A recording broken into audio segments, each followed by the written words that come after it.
Good evening, everyone. It's Thursday, October 20th, 2016. I'm Meral, Kathwari. And I'm Alexandria Garcia. Welcome to the Local Live. The mayor of the village of Mamaroneck filed suit against the Board of Trustees. Those details coming up. A teenage girl from White Plains is rescued from the clutches of human trafficking. The village of Mamaroneck proclaims October 20th as Community Media Day. There's a new mural in the village of Mamaroneck. This and more local stories in our segment In the Media. The Westchester Tattoo Convention is in the spotlight this week. We're chatting with local bakers and Food Network's Cakeboard finalists Jacqueline Dinko and Natasha Jagapot. Our sports producers are bringing us the best LMC varsity sports highlights of the week. October is Domestic Violence Awareness Month. On tonight's roundtable, we'll be talking to Jennifer Friedman of My Sister's Place.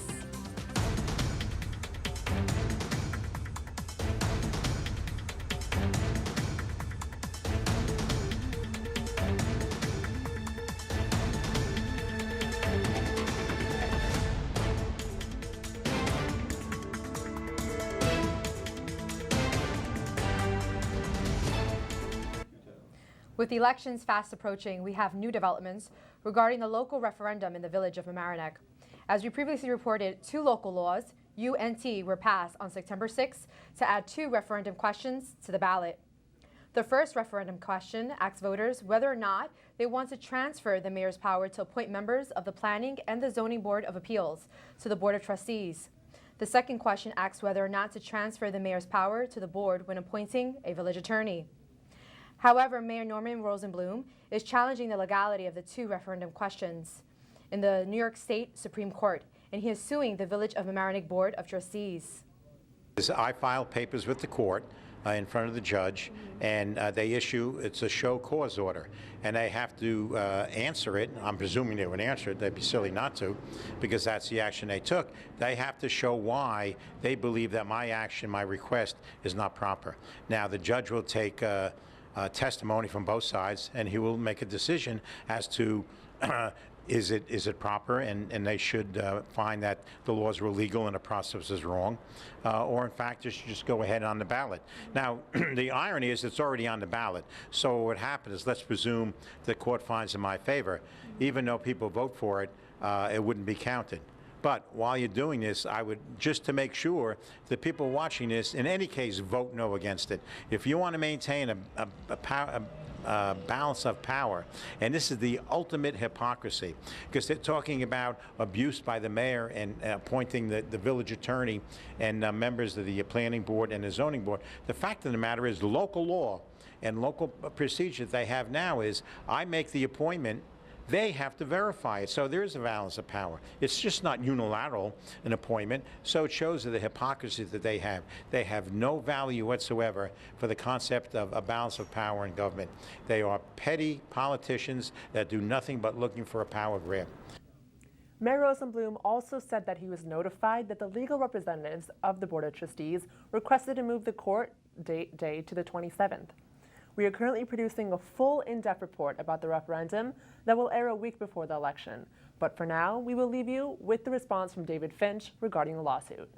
Because if you go back to the LMC tapes of those meetings, there was a lot of jumping up and down and howling that the process was illegal, the process was flawed. The timing was such that the resolutions that had to be filed with the Board of Elections were passed. They were filed by the village clerk with the Board of Elections promptly. And quite frankly, I had expected, because Norman says, I'm going to sue, within a day or two, have a suit. It came in yesterday. Beyond if it were done in a timely fashion, we can argue, and we have got support from attorneys and such, that it was, while it was convoluted, to say the least, it was by the book, and we've checked it out with state authorities. All the timing was done, a little confused, but it was done right. He says it wasn't. The problem he may face, and I believe he will, and I think it's going to be resolved on Tuesday, is that my read, at least, of the Board of Election requirements is that there's a 5-day window from the time of filing in which someone could raise an objection. He's over those 5 days. Well, long past those 5 days.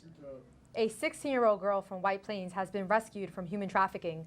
The girl was found in Greenburgh, New York by a team of FBI agents and local police. She is now being offered medical treatment as well as counseling.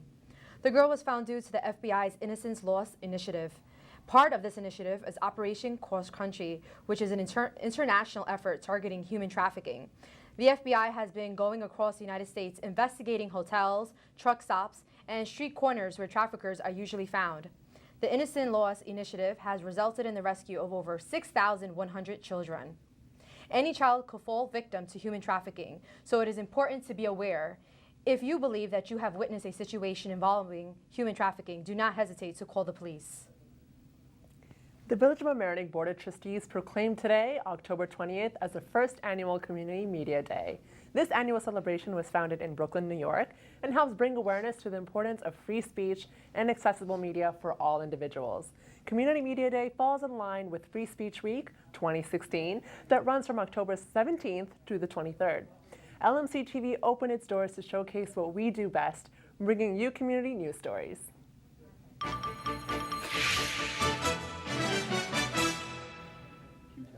Here's Kayla Coughlin with what's trending in the media.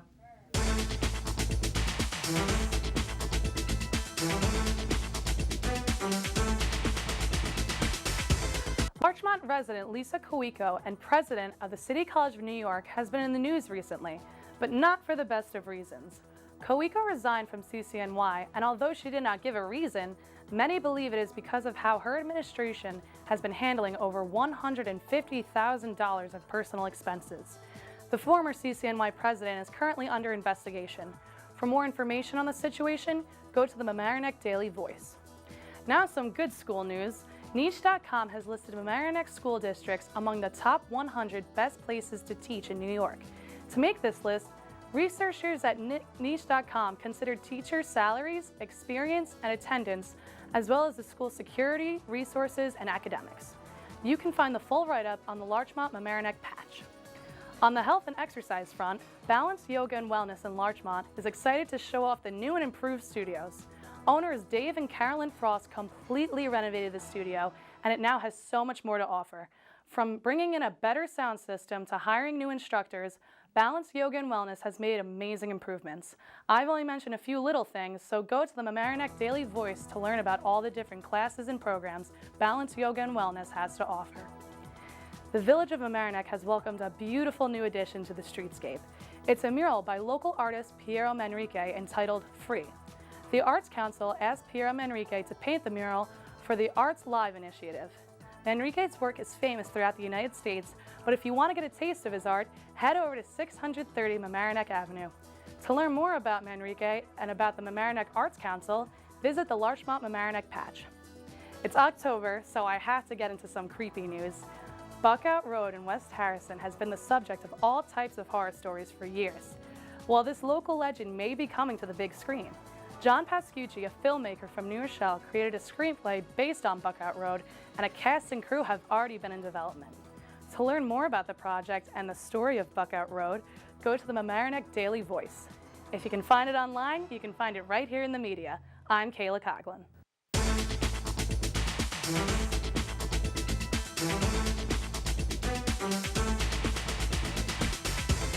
It's time for some local trivia. Then on tonight's roundtable, we'll chat Domestic Violence Awareness Month with Jennifer Friedman of My Sister's Place.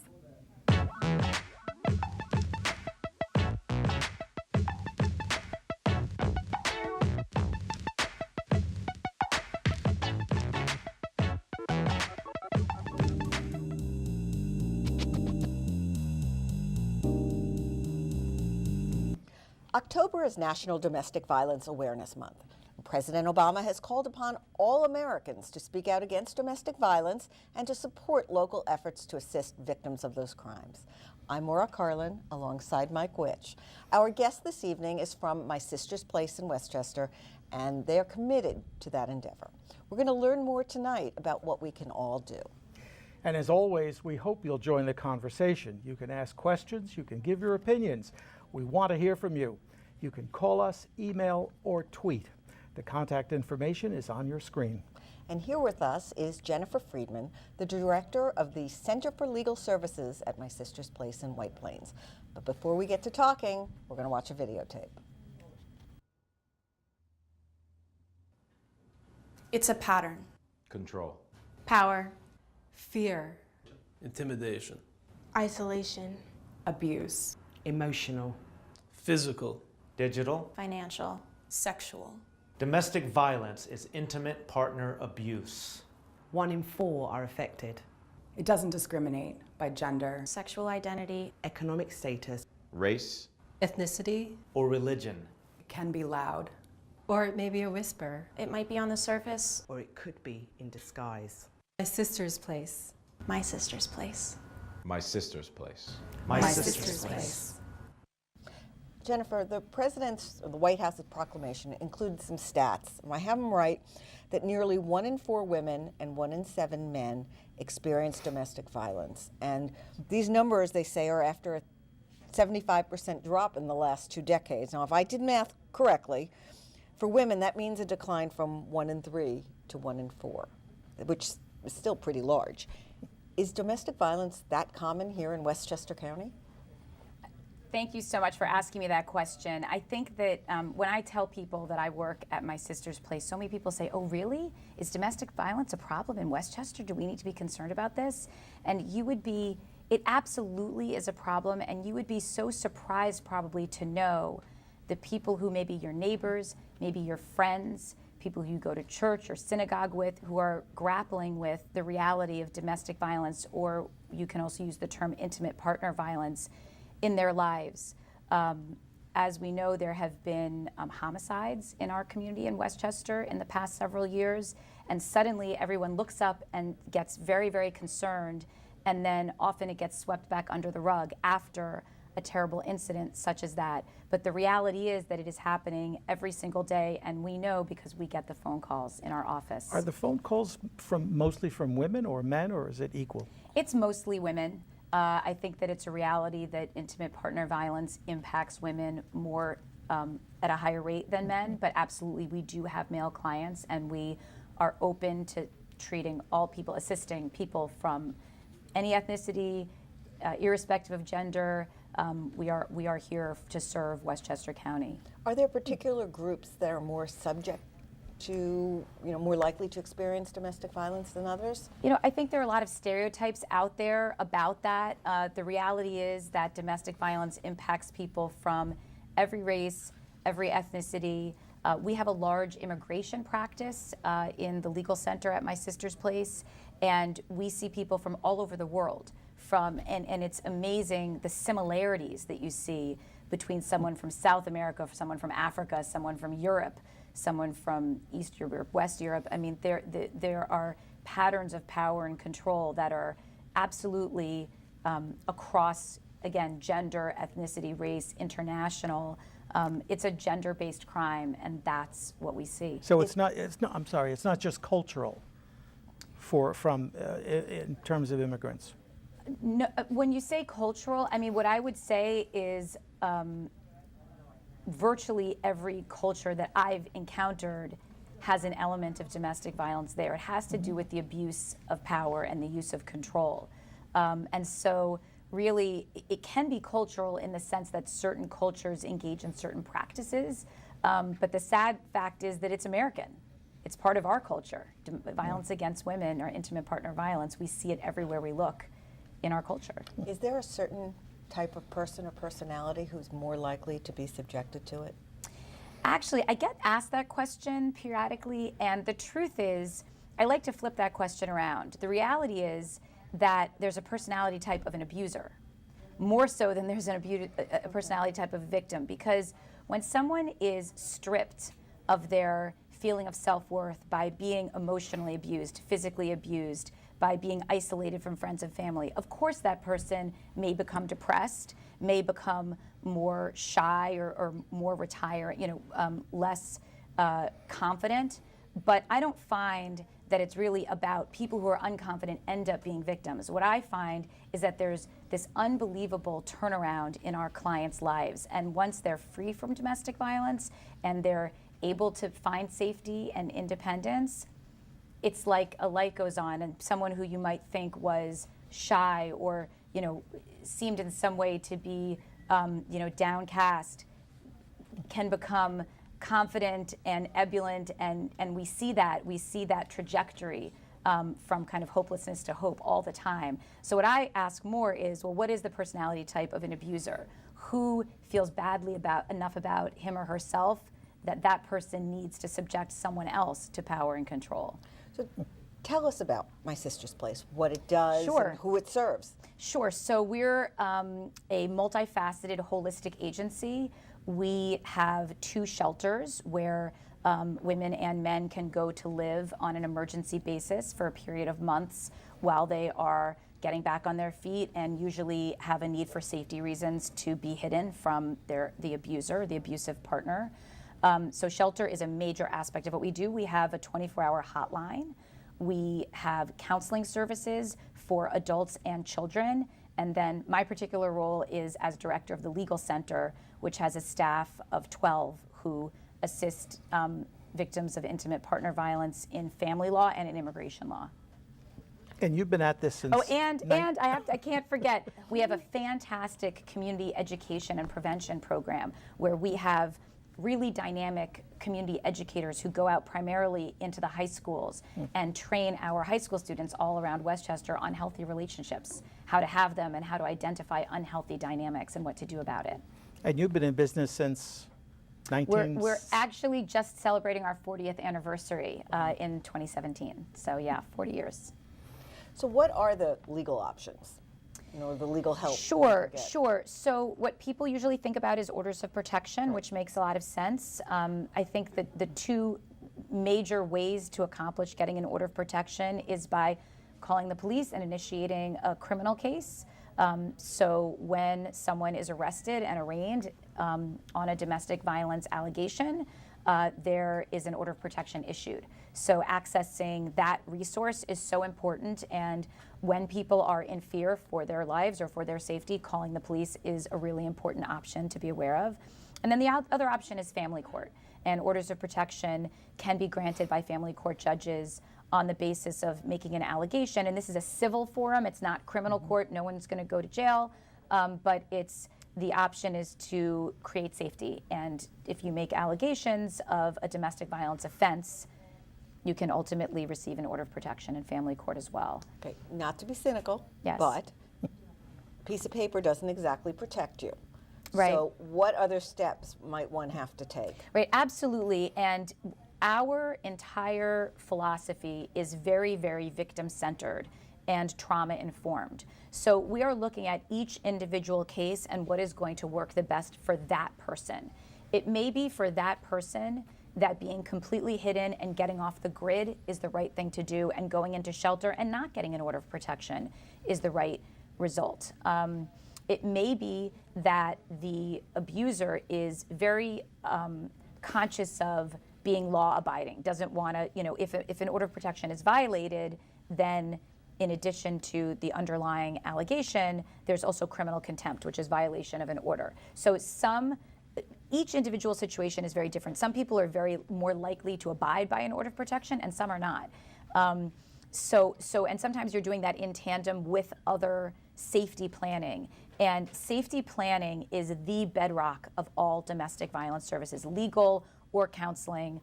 And the most important thing is to think about, how can we keep this person safe? What are her options? And calling a hotline and talking to a trained domestic violence counselor about how to stay safe is the most important thing to do. There's not a one-size-fits-all answer. We have an emailed question. Oh, sure. What's the probability of children from domestic violence or homes where there has been domestic violence, how likely it is that they themselves will end up in an abusive relationship, either as the abuser or the abused? Right, so there absolutely is research that indicates that the likelihood of, people call it the cycle of violence, or the generational cycle of violence, that children who are exposed to domestic violence are at a greater risk of being a victim or a perpetrator in the future. And that is sad and unfortunate, and it's one of the reasons why in, for example, our family law practice, we are so so focused on the protection of children and trying to enable our clients to remove themselves from situations and remove their children from a home in which their children are being exposed to, even if it's just verbal abuse. It's very damaging. We have so much more research now about trauma, and when I say we're trauma informed, we understand that when people and children are exposed to trauma, that there is a physiological response to that, and that it impacts people's brains, and that many victims experience this similarity to PTSD, where they're triggered by things that remind them of the violence, and these are psychological impacts that can last for a lifetime. So we're very, very focused on protecting children and protecting the parents. Have you come up with an understanding of, or better understanding of, what takes victims so long to report, to come out, to seek help? That's such a good question. There's data out there that shows that it takes victims an average of 7 times attempting to leave before they finally leave. That's an average. Some people leave very quickly. Others are in marriages that can last decades. And some people never leave. I think we have to ask ourselves, what are we doing to help people to leave? Okay, because I think that the clients who we see who feel really trapped in violent relationships, first of all, often there's children. This is often the father, just in a typical gender situation, of their children, and they don't want to break up their family, and they don't want to be blamed and feel guilty about the idea that they broke up their family. Even though, of course, you can say, well, it's the violence that's causing the impetus for why that would have to happen. In the end, she often feels, so that is the number one reason. There are often threats to kill her children, their pets. Pet abuse is very highly correlated with domestic violence. So, it sounds, oh, why don't you just leave? Well, if your life is threatened, that's a very, very serious consideration, particularly threats to take children. For our immigrant clients, threats of deportation. So it's very real, the fear that our clients experience in whether they feel that they can take those steps, and also the psychological abuse that I was talking about before. Isolation is one of the most effective ways to leave a victim without feeling that she has options. So if she's out of touch with her family or her close friends, doesn't have options, and then economic abuse impacts that as well, because you're asking the question, well, what are the resources you would need to leave? I'm a mom of 2 or 3 children. Where am I going to live? How am I going to eat? How am I going to feed my children? These are very, very real considerations, and these are the factors that keep people locked in very unhealthy situations. People outside of the relationships are often reluctant to interfere. What should you do if you suspect someone you know is being abused? Because you're kind of like, not my business. Right. Well, it's so interesting, because I feel like our children's generation are really learning so much more about bystander accountability.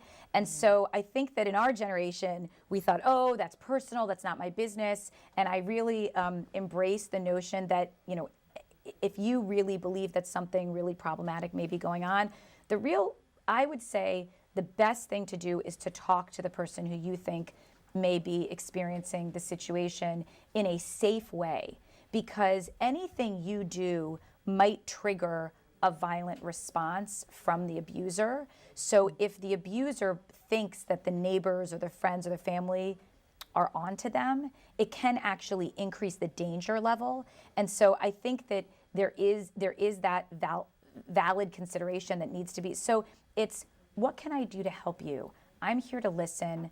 Talk to me. I'm here to be supportive. I know about my sister's place. Maybe you want to call them. They have a hotline. They have specialists who can help, or just be an open ear. I think that non-judgmentalness is crucial, because people do feel so judged and they're afraid to kind of out themselves. So it's a great question. There is no one right answer, but I think being open and non-judgmental and saying, I am here for you. Before we go on, I want to make sure you give out the hotline number. Oh, of course. Yes, I have it right here. And the email address, the website. Yes. And any other contact information. So it's 1-800-298-SAFE, S-A-F-E, 1-800-298-7233. And that's the hotline. This is the hotline, and you can access any of our services by accessing the hotline. This is a little card that we have that we call a palm card, and the idea is that it's very small and that it can fit in a safe place. And our website is www.mspny, like My Sister's Place, New York.org. And there are many resources available on our website as well. Is there a phone number in the office that people can just call and just get information about where you are? Sure. Or would you prefer they call the hotline? Or go to the website for the information. Yeah. Probably the website is the best place to go for information, and then if people need additional information, of course, they can call our office, and our phone number is on the website. So that's probably the best way to access us. Yeah. All right. I'd like to pivot slightly. Sure. What about issues of, let's say, abusive claims of abuse? Particularly in divorce cases. We could talk about Brad Pitt and Angelina Jolie, or any number of, you had Johnny Depp and Amber Heard. And I don't know what's right and what isn't, but there are questions about it coming up in divorce cases. What do you find? Well, absolutely. I mean, what's really, really troubling is when the non-victim is claiming abuse. And it's been really damaging to the real victims that there has been this kind of sometimes a manipulation of the system. And one of the things that's really troubling is that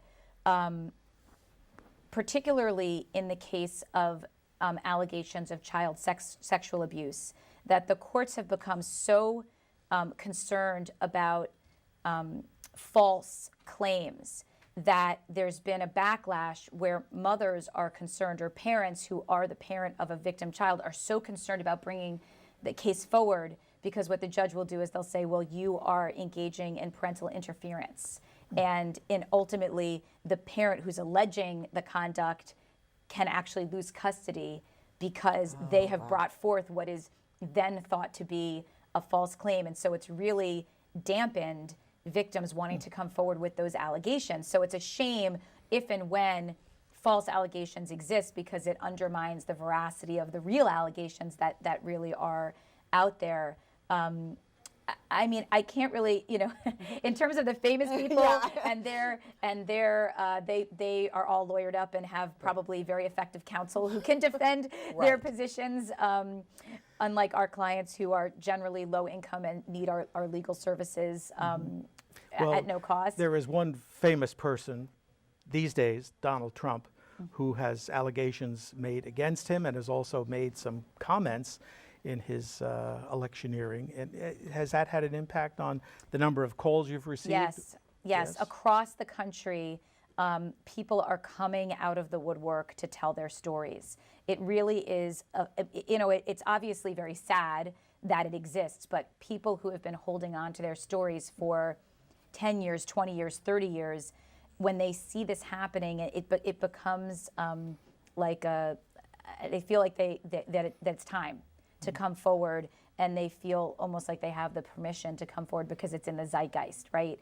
And so we are seeing this spike in calls to sexual assault hotlines, particularly in the case of sexual assault, which we serve. Of course, many of our clients are victims of many types of abuse, including sexual assault. There's a very high rate of co-incidence of sexual assault and domestic violence or intimate partner violence. But absolutely, people are coming forward with their stories. I hate to use a cliche, but I do have a little bit of the where there's smoke, there's fire analysis.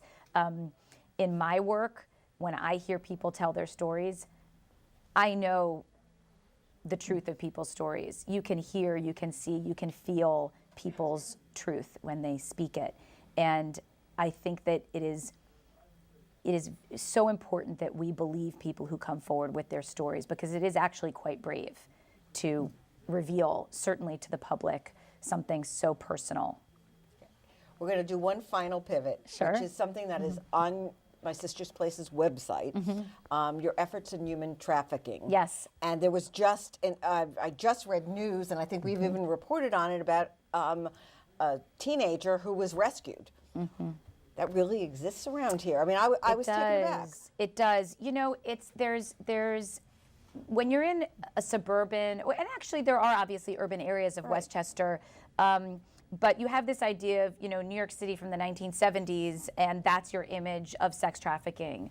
But that's not what it looks like in a place like Westchester. It looks like a building you might walk by a million times and not know what's really going on inside. It looks like a massage parlor, you know, and there are usually underage, you know, young girls being transported from, many of them from inside the United States, from other parts of the United States, many also from other countries.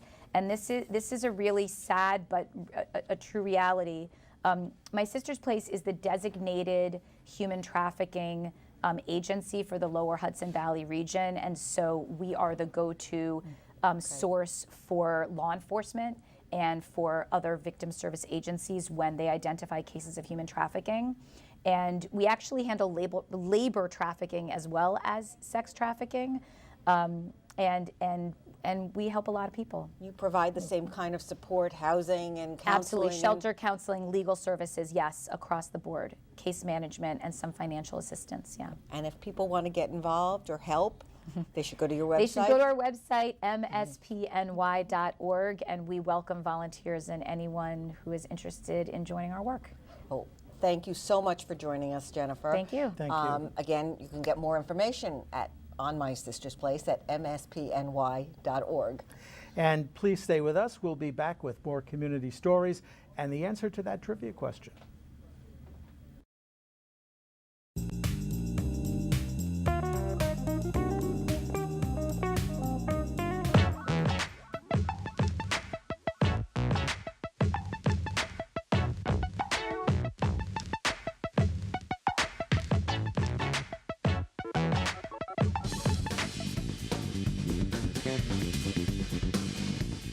Welcome back to the Local Live. I'm Ann Sachs. And I'm Ken Reichman. It's been an exciting week in local sports, the final week of the fall 2016 regular season. First, we'll take a look at senior night for the Mamaroneck girls soccer team, Ian. A battle of Tigers as Mamaroneck played host to White Plains. Pick it up in the first half. Julia Siklik receives a cross but boots the shot wide. After a scoreless first, Olivia Rodriguez tries this one from long range, only to have it saved.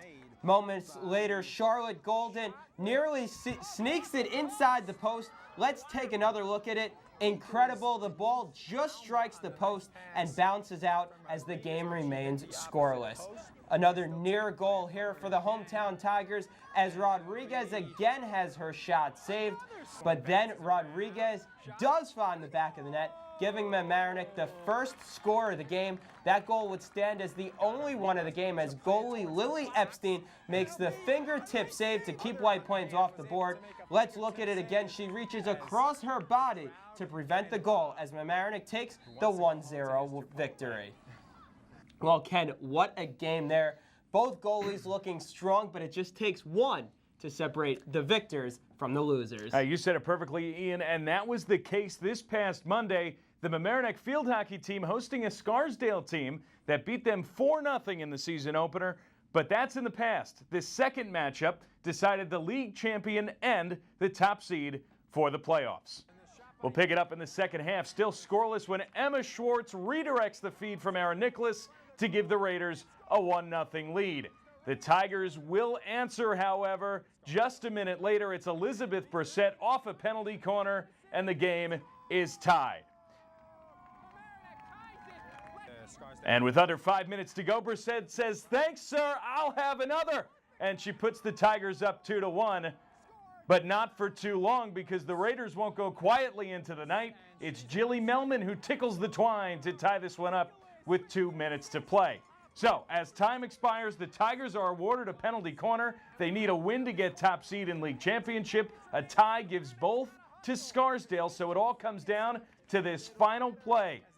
The Tigers on the corner will pass it around, It's Brissett who throws it towards the goal. Molly Banks is the one who gets it to go for the win. And in stunning fashion, Mamaroneck takes the league championship and top seed for the Section 1 Class A playoffs. Let's hear from Tigers coach John Savage on the game winner. And Sophie Miller got the ball, drew out Erin Nichols, who is one of the best players in the section and gets out real fast. And we thought if we could get her coming out, we could send the ball across to E, and then E could either drive it to the opposite post or send it to the opposite post where Molly Banks needed to be. And Molly was there, E sent it, and Molly finished it. So it pretty much, as we drew it up, they did it. How about that? The two-time defending state champions finish with a record of 13-1-2. And really, Ian, can anyone stop them from winning another title? Well, I think there's a good chance that they'll see Scarsdale again in the sectional final. Perhaps their toughest test to win another state title. But if they get the section title, I say all bets are off for them going to states. Well, folks, that'll do it for us this week. Remember, you can watch full broadcasts of LMC varsity sports games every weekend on LMC TV, Cablevision Channel 77, Verizon Fios 34, and on demand at lmctv.org/sports.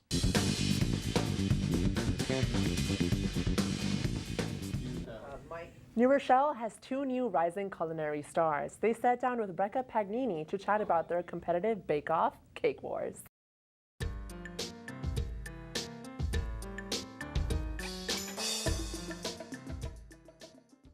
Hey everyone, thanks so much for tuning in. Today we have two very special guests in studio that I am so excited about. We have Jacqueline Dinko, creator of Caked Out Creations, and Natasha Jagapat, creator of Bake My Day NYC.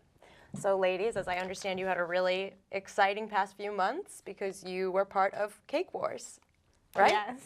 And what channel is that on? The Food Network. The Food Network. And can you tell me a little bit about that experience, maybe for our viewers who don't watch the show?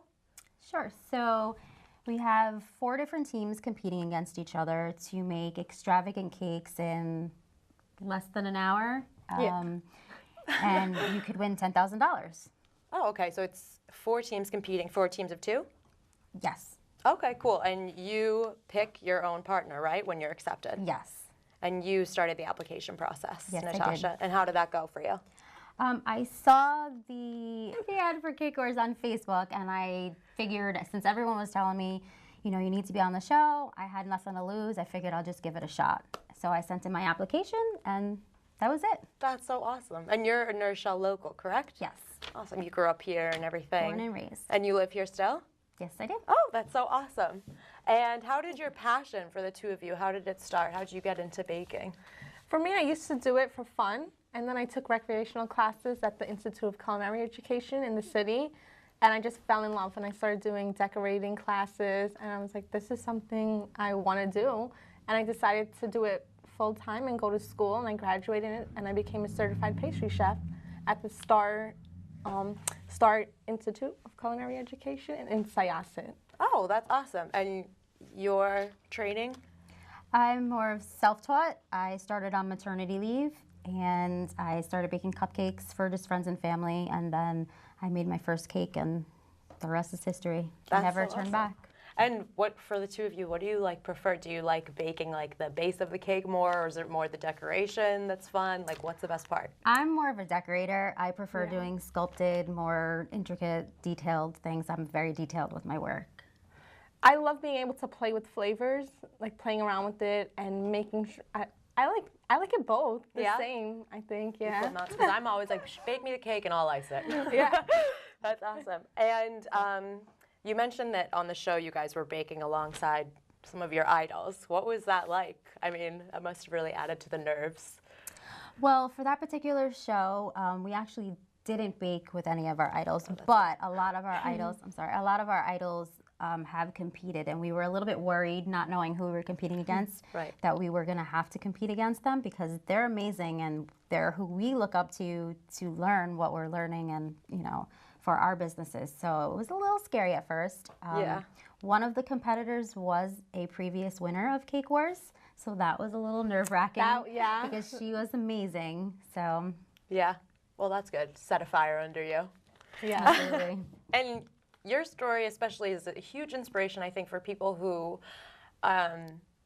you know, maybe have a passion for something but didn't think it could be lucrative, you know, just beyond baking, even beyond anything culinary, just something that you never really thought to pursue but you loved it. And do you have any advice for people like that? I would say just if you really love something and you feel it in your heart, don't give up. Keep going, keep fighting for it. You know, don't let anything or anyone get in your way. Because before you started baking, you were a nurse, correct? Yes. I'm still a registered nurse, but I kind of gave it up for a little bit for, you know, this experience just to see if I really wanted to do this or go back to nursing. Awesome. And you guys are both focused on competing as of right now, right? Yes. Competing in sort of like private work, like someone could contact you. Yes. They can go on our website or Instagram and get our info. So we do make custom cakes, cupcakes, right? Yeah. My focus Bake right my now. day. Yeah. Caked out. My focus right now is competing. We're both entering the Great American Cake Show this weekend in Maryland. Oh, cool. This is her first competition outside of Cake Wars. So Yeah. I know she's nervous. Doing it with Jackie. She's just getting me out of my comfort zone for everything. Good, you need that. Yeah.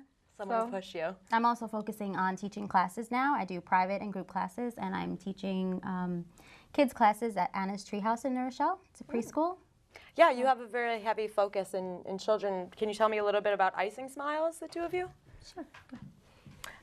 Well, we donate to Icing Smiles. It's a nonprofit organization, and we donate dream cakes to kids with chronic illnesses as well as their siblings.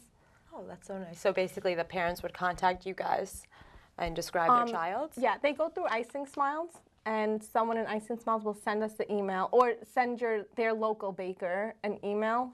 They'll send it out to several people who's in the area. And you can accept, and then you'd have to make the cake whatever the child wants. You got to create this like beautiful dream cake for them, and it's an amazing experience. Oh yeah, that must be really rewarding. It is, absolutely. Oh nice, sweet, pun intended. And what about Cupcakes for a Cure? Tell me anything about that. Cupcakes for a Cure is held annually to benefit the Leukemia Lymphoma Society, and that's done at the Westchester Mall. And a whole bunch of bakeries come and they bake all different cupcakes, and then they sell them, and they raise money for the organization. Wow, that's so awesome. And you truly, I mean, you're an inspiration on a ton of levels, self-starter, and you're also a cancer survivor, right? Yes, pediatric cancer survivor. So oh, really? That's a really big cause for me, and it's very close to my heart. What made you want to, you know, make a difference? Like, I mean, I guess obviously just your life experience in general. I mean, is there anything else in particular that just made you realize, like, wow, not only can I do a job that I love, but I can contribute? For me, it was similar to being a nurse. You know, you get to be compassionate and meet different kids going through different experiences, and it was just something that I really loved about this industry and baking, because some people think you just bake a cake and that's it, but you really get to give back and make a difference in these kids' lives. I mean, they are so appreciative, and the families are amazing. And there's some sad stories that go with it, but you know, putting a smile on their face is number one.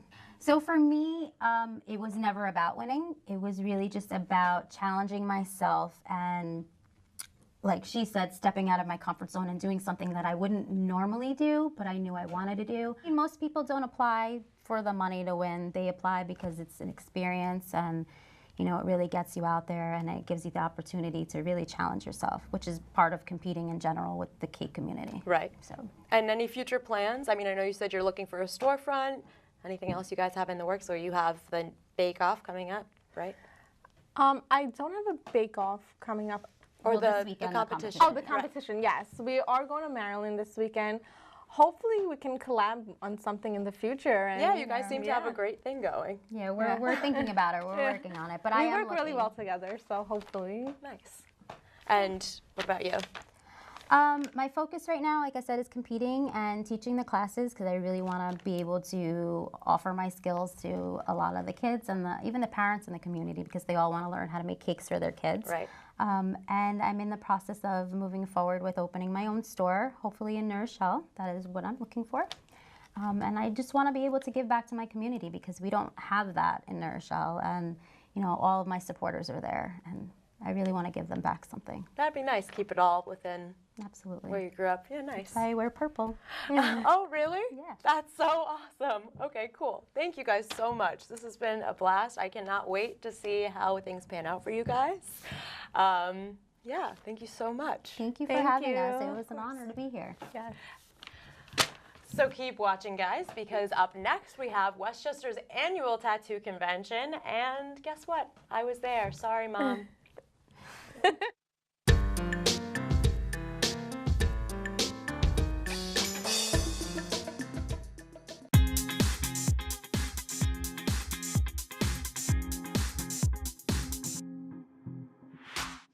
Welcome to the 4th annual Westchester Tattoo Convention, where artists come from all over to talk art, tats, and even show off some of their skills. Let's check it out. From jewelry to prints to tattooing, the convention was filled with unique vendors and interesting activities. Sci-Fi Photo Guys is a green screen photographic company. We sort of call it immersion photography. And what we do is we can take people, whether you're in costume or not, and put them in any of over 800 backgrounds with special effects, sort of completing the fantasy and bringing things to life for people. We do sci-fi fantasy conventions, literary conventions, a lot of comic book conventions, things like this, where you find people mainly in costume. Running for the past 4 years, the convention is the product of local tattoo artists' hard work. So I'm here with Carrie and Corey from Addicted to Ink. Corey has been at the convention for the past 4 years, right? So have you seen a significant change or? We have a lot of great artists here this year. And not that there weren't great artists in the beginning, but it's definitely a lot more big name, like really talented artists. A lot of family-friendly stuff and kid-friendly stuff so that it can kind of show the area around here that it's not a bunch of scary people. It's like a lot of fun. We just like to have a good time. I even had the chance to speak one-on-one with the tattoo artist. So what's the hardest spot on the body to tattoo? It depends. The ribs is a nasty spot just because you have to stretch the skin a lot. What are some things that you wish people universally knew about tattoos, something you want to get out there that people don't know? Don't judge a book by its cover. Tattoos are socially becoming acceptable, and just keep your tattoo clean. You know, a lot of people like to touch their tattoo once it's healed, or they like to show their friends and have their friends touch it. A lot of people like to touch tattoos, and no, be sanitary. All right, cool. Well, that was Nasty Nate from, what's your tattoo shop called? Orlando, Florida, and I'm actually just full-time on the road. Oh, he's full-time on the road. He's from Orlando, Florida, so maybe you'll be seeing him in your city. We have seen some incredible artwork today, some amazing artists. It's truly just been an amazing event.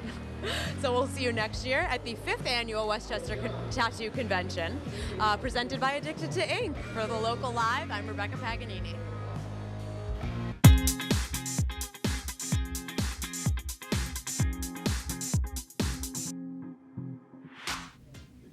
We want to give you a sneak peek of Local Live producer Andre Gordon's new series, The Rascal, which premieres next Thursday night right after the Local Live. Enjoy!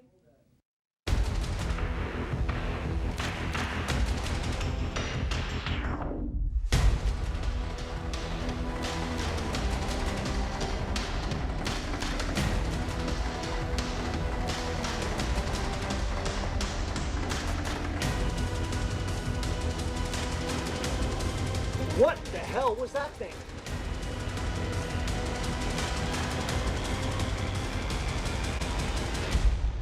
This is Meral. Move in on the house.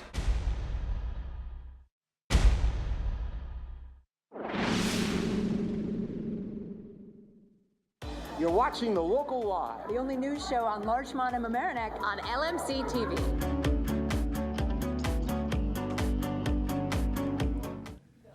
Barbie is a sweet little 9-week-old puppy. She's a mix with some beagle in her and gets along very well with other dogs. Barbie is in the process of being housebroken and would be a great addition to any home. For more information on how to adopt Barbie or browse other adorable pets, go to www.ny-petrescue.org. Remember, if you'd like to keep us on the air, support our program by checking out our website at www.lmctv.org and click the donate button in the upper right corner. We really appreciate any contribution.